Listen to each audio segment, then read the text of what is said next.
Hey, hello friends. Welcome to Oversimplified React series. I'm Vikash and I'm working as a JavaScript full stack developer and I have worked on various libraries and framework in front-end technologies like React, Angular, Vue and jQuery. And I also have Udemy courses on Angular and JavaScript and you can follow me on LinkedIn if you are preparing for an interview. So today I'm on a mission to teach the fundamentals of React in a different way so that you can understand React in a better way. In this introduction video, I will help you to understand the basic fundamentals of React. And also, we are going to find out the answer for these three questions. So the question is, why you should use React? What problem React actually tries to solve? And why React applications are better than JavaScript application, right? So if you watch till end of this video, you'll get to know the answers for all these three questions. So first, let me explain the fundamental concept of React. So React tells us, handle your data and logic. Don't touch the DOM unnecessarily. I will efficiently re-render the DOM for you with the help of reconciliation. So I'm like, okay, cool. Thank you, React. So now let's understand what React is telling us. So React is telling us to handle the data and the logic in our application.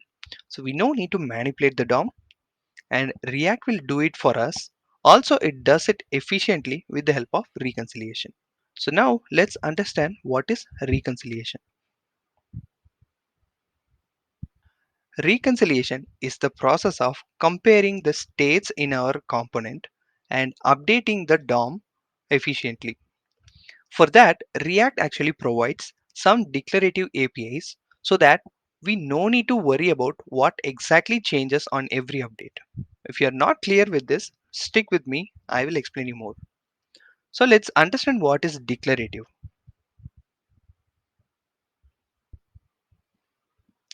So there are two types of approaches in programming. One is imperative and another one is declarative. I will explain this with a small code snippet. In this example, we have an array. We are looping through this array by using two different approaches. One is imperative, another one is declarative. So in imperative approach, we have to mention everything step by step what the code has to do. In this for loop, we are declaring I equal to 0 and I should be less than the array's length.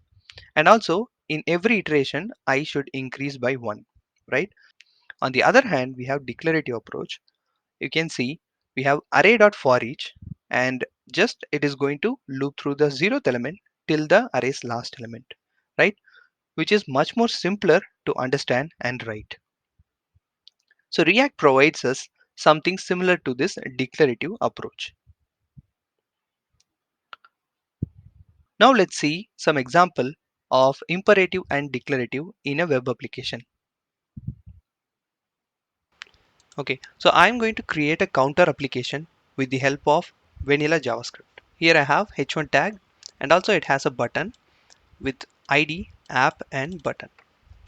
In JavaScript, we are selecting these two tags and then I have a variable which is count and the initial value is 0. And inside h1, I'm going to give the inner text. I'll update count and also I'm going to give the dynamic count value here. So right now it will be 0.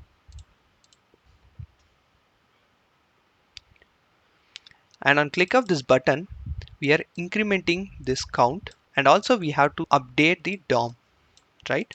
Now you can see the count has increased on every click. Now one more thing to notice, if I inspect this,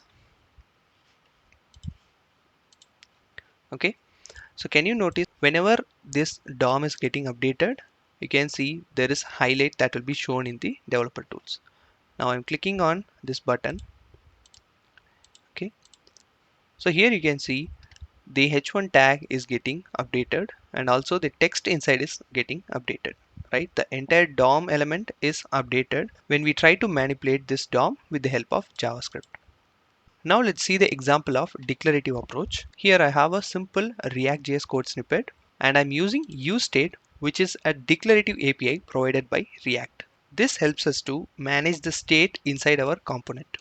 I have h1 tag and I'm also showing the count where the initial count is 0, and also on click of this button I'm incrementing this count with 1 on every click. Okay, now when I click on this button, it works as expected. So on every click this count is getting increased. Now if I inspect,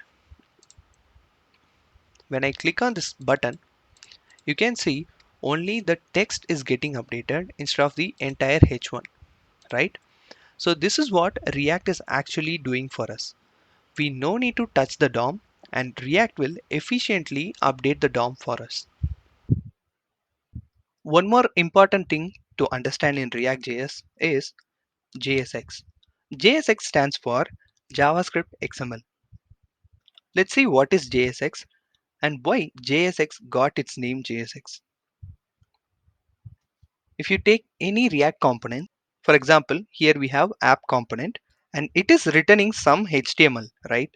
It looks like HTML, but it is actually JSX. So JSX is combination of JavaScript and XML. If you are not aware of XML, let me show some example. So here is a simple example of XML. So XML is similar to HTML, but instead of writing pre-built tag names, we can use our custom tag names. And again, if you see this code snippet, this has custom tag names, and this will get converted into JavaScript at the end. So let me show you with some example.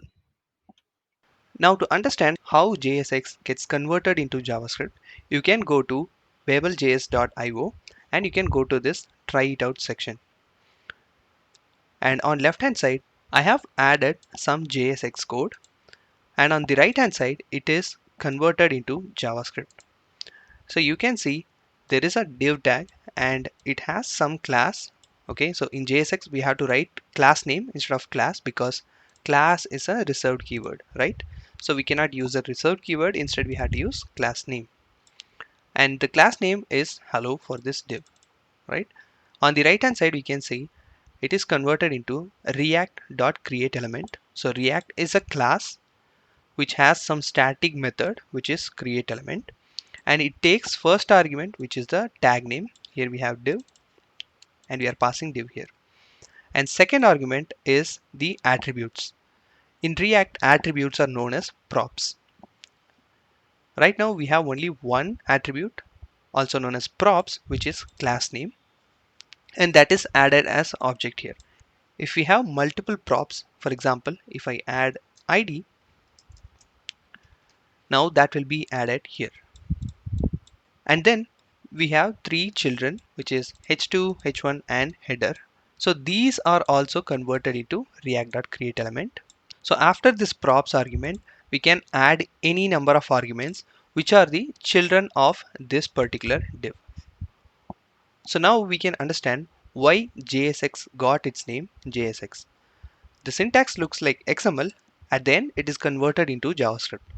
Now, after creating this JavaScript, React will create a virtual DOM out of it. With the help of this virtual DOM, the reconciliation will take place. Before looking into virtual DOM, let's explore more on JSX. In this code example, I have h1 tag which has text which is hello React, and I'm just going to copy this and I'm just going to paste this content instead of the previous content. Now we got some JavaScript code. I'm just going to copy this, and here I will replace instead of the h1 tag. We also have to import React.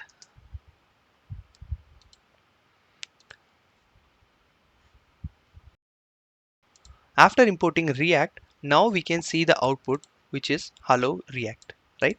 Which is same as the previous output. So technically the h1 tag is actually converted into JavaScript code. So we cannot keep writing react.createElement, and it is very hard to maintain the nested things, right? So that's why React team provided us JSX.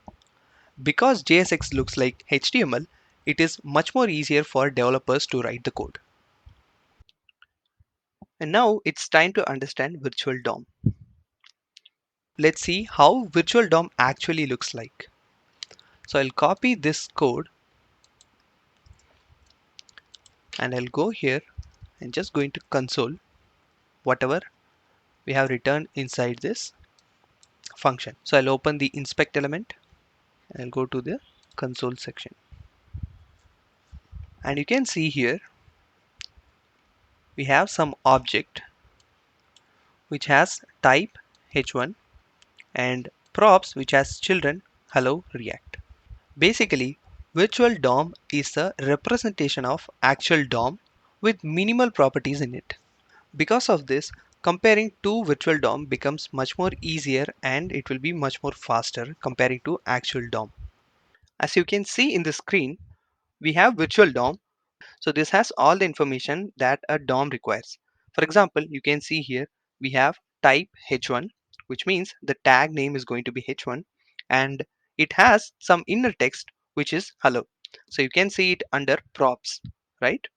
So under props we have children, which is going to be the inner HTML of the tag. So whenever there is a state update in our React component, React will create a new virtual DOM and it also holds the old virtual DOM. Then it compares these two virtual DOMs to find out the minimal difference between these two DOMs. And also it knows how to update the actual DOM efficiently. The virtual DOM is internal implementation of React. If you're completely not understanding what is virtual DOM, you no need to worry. So in future episodes, I will cover in depth about virtual DOMs.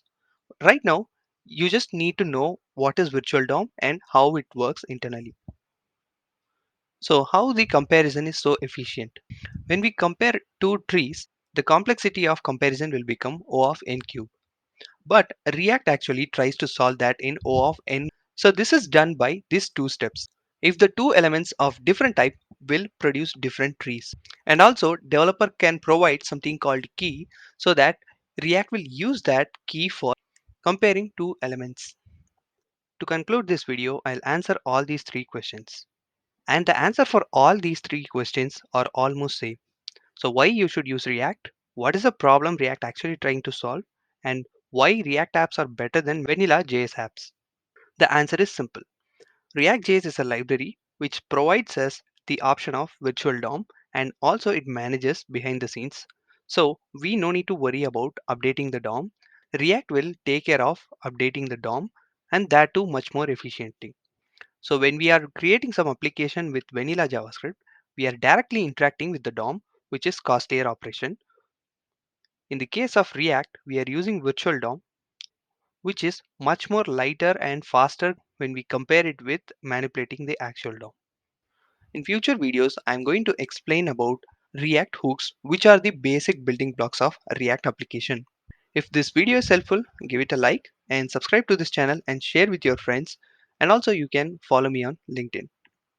Thank you.